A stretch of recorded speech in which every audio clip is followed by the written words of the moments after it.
Find the limit of following sequences. So here we have three sequences.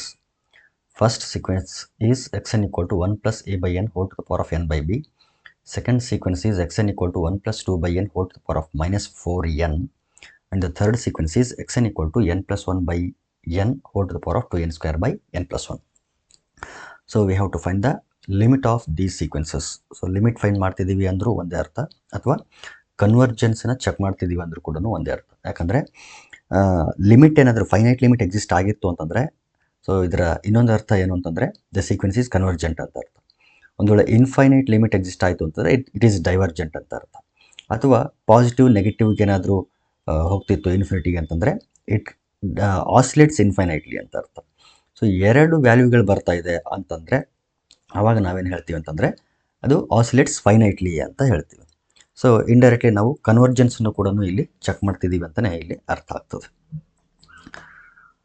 Okay, so solve ಮಾಡೋಣ. First question. So first sequence ತಗೊಳ್ತಿದ್ದೀನಿ ನಾನು ಇಲ್ಲಿ. So it is xn equal to 1 plus a by n whole to the power of n by b ಅಂತ ಇದೆ. ನಾನು last ವಿಡಿಯೋನಲ್ಲಿ ಒಂದು formula discuss ಮಾಡಿದ್ದೆ. ಸೊ ಎಲ್ಲ ಕ್ವಶನ್ಗಳು ಅದೇ ಫಾರ್ಮುಲಾ ಬೇಸ್ ಮೇಲೆ ಇರೋಂಥದ್ದು. ಯಾವ ಫಾರ್ಮುಲಾ ಅಂತಂದರೆ limit n tends to infinity 1 plus 1 by n whole to the power of n. So ಇದ್ರ ವ್ಯಾಲ್ಯೂ ಏನಾಗುತ್ತೆ ಅಂತಂದರೆ ಇ ಆಗುತ್ತೆ. ಸೊ ಇಲ್ಲಿರ್ತಕ್ಕಂಥ ಆಲ್ಮೋಸ್ಟ್ 3 ಪ್ರಾಬ್ಲಮ್ಗಳು, ಇವತ್ತು ನಾನು ಕನ್ಸಿಡರ್ ಮಾಡೋಂಥ 3 ಪ್ರಾಬ್ಲಮ್ಗಳು ಇದೇ ಒಂದು ಫಾರ್ಮುಲಾದ ಮೇಲೇ ಡಿಪೆಂಡ್ ಆಗಿರೋಂಥದ್ದು. ಹಾಗಾಗಿ ಸೊ ಇದನ್ನು ಒಂದು ಸ್ವಲ್ಪ ನೀವು ಏನು ಅಂತಂದರೆ ನೆನ್ಪಿಟ್ಕೊಳ್ಳೋದು ಒಳ್ಳೆಯದು ಅಂತ ನನಗೆ ಅನ್ನಿಸ್ತದೆ. ಓಕೆ, ಸೊ ಇದು ಸದ್ಯಕ್ಕೆ ಸೈಡ್ ಇರಲಿ. ಹಾಗಾದರೆ ನಾವು ಈ ಫಾರ್ಮುಲನ್ನು ಹೆಂಗೆ ಯೂಸ್ ಮಾಡ್ಕೊಳ್ಬೇಕಿಲ್ಲಿ ಅಂತಂದರೆ, ಈ ಫಾರ್ಮುಲಾದ ರೂಪಕ್ಕೆ ನಾವೇನು ಮಾಡಬೇಕು ಅಂದರೆ ಈ ಸೀಕ್ವೆನ್ಸನ್ನು ನಾವು ಕನ್ವರ್ಟ್ ಮಾಡಬೇಕು. ಹೆಂಗೆ ಕನ್ವರ್ಟ್ ಮಾಡ್ತೀನಿ ಅಂತಂದರೆ, ನೋಡಿ ನನಗೆ ಬೇಕಾಗಿರೋದು 1 ಪ್ಲಸ್ ಓಕೆ 1 ಬೈ n ಬೇಕು. 1 ಬೈ n ಅಂತಂದರೆ ಇಲ್ಲಿ ನ್ಯೂಮರೇಟ್ರಲ್ಲಿ ಎ ಇರಬಾರ್ದು. ಸೊ ಇದು ಹೆಂಗಾದರೂ ಮಾಡಿ ನಾನೇನು ಮಾಡಬೇಕು, 1 ಮಾಡಬೇಕು. ಸೊ ಅದಕ್ಕೆ ನಾನೇನು ಮಾಡ್ತೀನಿ ಅಂತಂದರೆ put n equal to A M. So ಇಲ್ಲಿ ಕೆಳಗಡೆ n ಇದೆಯಲ್ಲ ಅದನ್ನು ಎ ಎಮ್ ಅಂತ ರೀಪ್ಲೇಸ್ ಮಾಡಿಬಿಡ್ತೀನಿ. ಸೊ ರೀಪ್ಲೇಸ್ ಮಾಡಿದ ಕೂಡಲೇ ಇಲ್ಲೂ ಕೂಡ ಇನ್ನೊಂದು ನಾನು ಚೇಂಜ್ ಮಾಡಬೇಕು. ಯಾಕಂದರೆ ವೇರಿಯಬಲ್ ಚೇಂಜ್ ಆಗಿಬಿಡ್ತು, n ಹೋಗಿ m ಆಯ್ತು ಇಲ್ಲಿ. So as n tends to infinity, n ಇನ್ಫಿನಿಟಿಗೆ ಹೋದಂಗೆಲ್ಲೂ m ಕೂಡ ಇನ್ಫಿನಿಟಿಗೆ ಹೋಗ್ತದೆ. a is constant, so m also tends to infinity. As n tends to infinity m tends to infinity. ಯಾಕಂದರೆ ಲಿಮಿಟಲ್ಲಿ ನಾನು ಬರಿಬೇಕಲ್ಲ, limit n tends to infinity ಅಂತ ಬರೀಬೇಕು. ಬಟ್ ಯಾವಾಗ ಅದು ಬರಿಬಹುದು ಅಂತಂದರೆ ವೇರಿಯಬಲ್ n ಆಗಿದ್ದಾಗ. ಬಟ್ ನಾನು ಇಲ್ಲಿ ವೇರಿಯಬಲ್ n ಅಂದ ಎಮ್ ಅಂತ ನಾನು ಚೇಂಜ್ ಮಾಡ್ಕೊಂಡ್ಬಿಟ್ಟಿದ್ದೀನಿ. ಹಾಗಾಗಿ ಈ n ಟೆನ್ಸ್ ಟು ಇನ್ಫಿನಿಟಿ ಬದಲಿಗೆ ನಾನೇನು ಮಾಡಬೇಕು, m ಟೆನ್ಸ್ ಟು ಸಮಥಿಂಗ್ ಅದನ್ನೇ ಇಲ್ಲಿ ಚೆಕ್ ಮಾಡ್ಕೊಂಡಿರೋದು. n ಟೆನ್ಸ್ ಟು ಇನ್ಫಿನಿಟಿ ಆದಂಗೆಲ್ಲೂ m ಕೂಡ ಇನ್ಫಿನಿಟಿ ಕಡೆನೇ ಹೋಗ್ತದೆ. ಸೊ ಪ್ರಾಬ್ಲಮ್ ಇಲ್ಲ. ಈಗ ನಾನು ಏನು ಮಾಡ್ತೀನಿ ಅಂತಂದರೆ ಇದನ್ನು ಸಬ್ಸ್ಟಿಟ್ಯೂಟ್ ಮಾಡ್ತೀನಿ.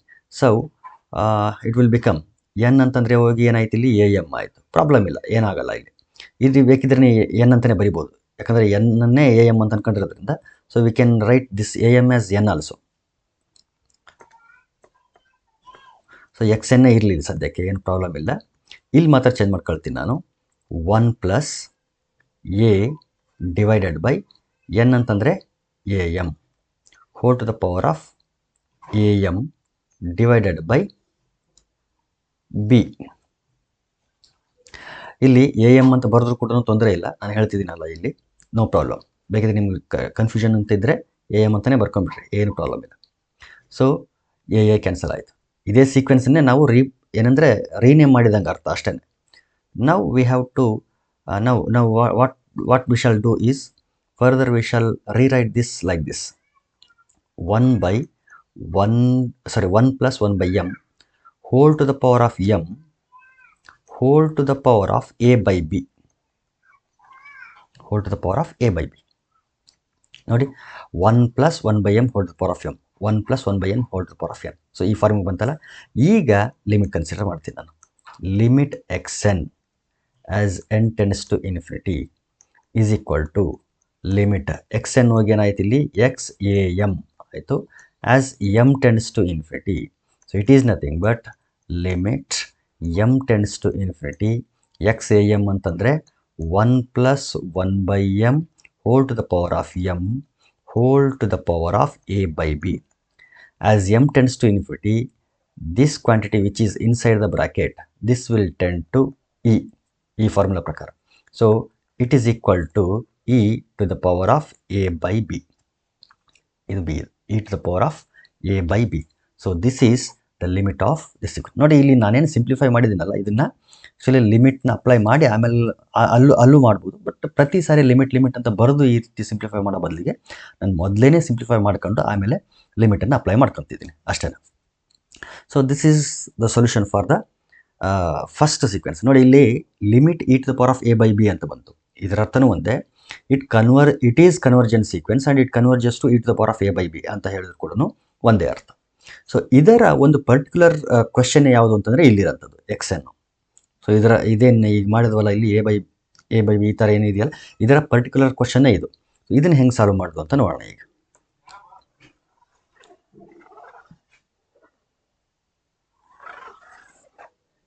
ಓಕೆ, ಸೊ ಸೆಕೆಂಡ್ ಸೀಕ್ವೆನ್ಸ್ ತಗೊಳ್ತೀನಿ ನಾನೀಗ.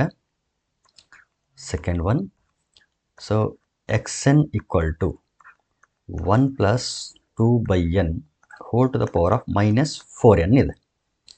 ನೋಡಿ ಇದೇ ಫಾರ್ಮ್ಗೆ ನಾನು ತರಬೇಕು ಅಂದರೆ ಇಲ್ಲಿ 2 ತೆಗಿಬೇಕು ಅಂತಂದರೆ ಎನ್ ನಾನು ಏನಂತ ರಿಪ್ಲೇಸ್ ಮಾಡ್ತೀನಿ, ಪುಟ್ ಎನ್ ಈಕ್ವಲ್ ಟು 2m ಅಂತ ರಿಪ್ಲೇಸ್ ಮಾಡಿಬಿಡ್ತೀನಿ.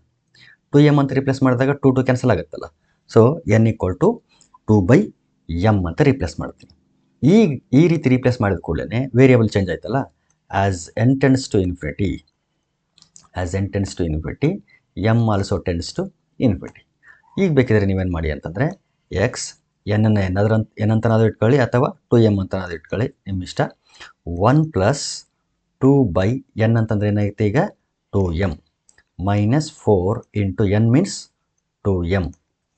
So further we can see that 2 gets cancelled. 1 plus 1/m ಇಲ್ಲೇನಾಗ್ತದೆ -8m ಆಗುತ್ತೆ. ನಾನು ಇದನ್ನು ಇನ್ನೊಂದು ಸ್ವಲ್ಪ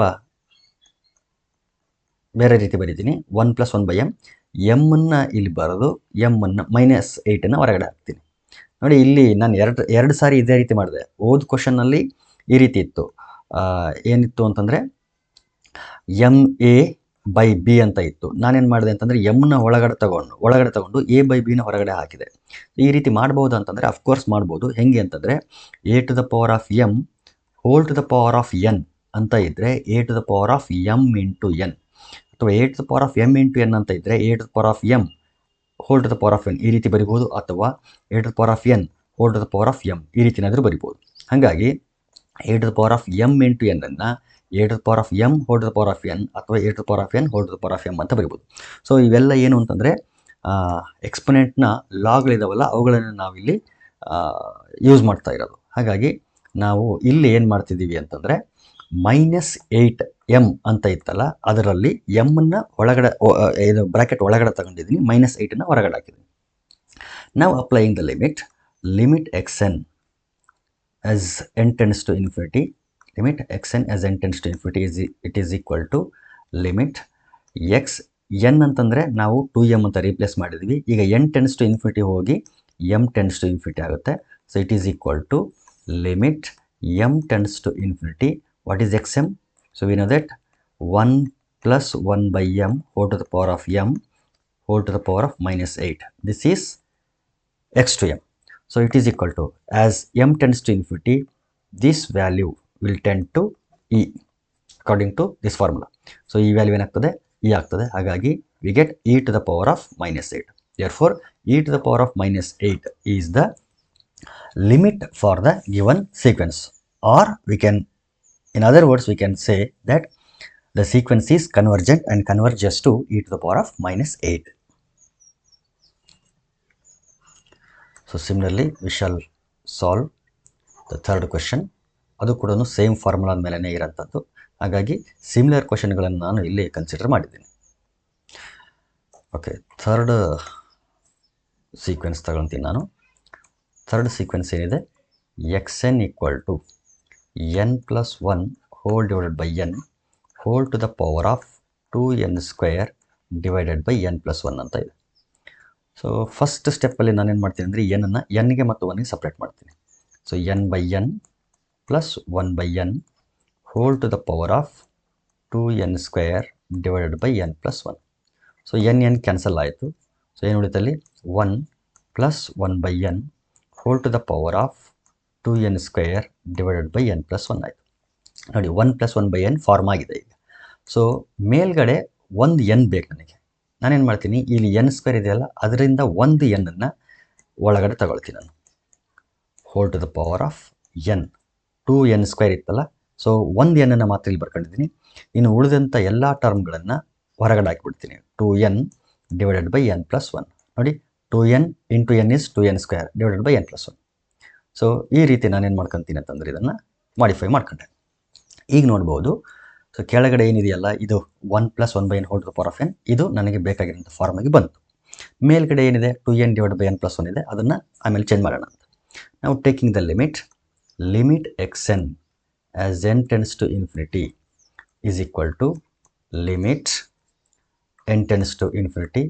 ಸೊ xn ಏನಿದೆ ಅಂತಂದರೆ 1 plus 1 by n whole to the power of n whole to the power of 2n divided by n plus 1 ಅಂತ ಇದೆ. So as n tends to infinity this value tends to this value tend to ಈಗಾಗ್ತದೆ. Numerator ಅದು power ಸ್ವಲ್ಪ problem ಇದೆ, ಅದನ್ನೊಂದು ಚೂರು change ಮಾಡ್ಕೊಳ್ತೀನಿ ನಾನು ಇಲ್ಲಿ. ಹೆಂಗೆ ಚೇಂಜ್ ಮಾಡ್ಕೊತೀನಿ ಅಂತಂದರೆ n tends to infinity. ಈ ಸದ್ಯಕ್ಕೆ ಹೀಗೆ ಇರಲಿ, ಎಲ್ಲನೂ ಒಟ್ಟಿಗೆ ಸೇರಿಸಿ ನಾವು ಲಿಮಿಟ್ ಅಪ್ಲೈ ಮಾಡಿಬಿಡೋಣ.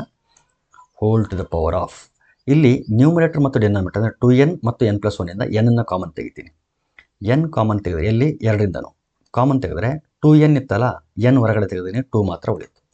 ಇಲ್ಲಿ n ಪ್ಲಸ್ 1ಇಂದ ಎನ್ ಕಾಮನ್ ತೆಗೆದಾಗ ಇಲ್ಲಿ n ಹೋಗಿ 1 ಉಳಿತು, ಪ್ಲಸ್ 1 ಹೋಗಿ ಏನಾಗ್ತದೆ ಅಂತಂದರೆ 1 ಬೈ ಎನ್ ಆಗುತ್ತೆ. So n gets cancelled.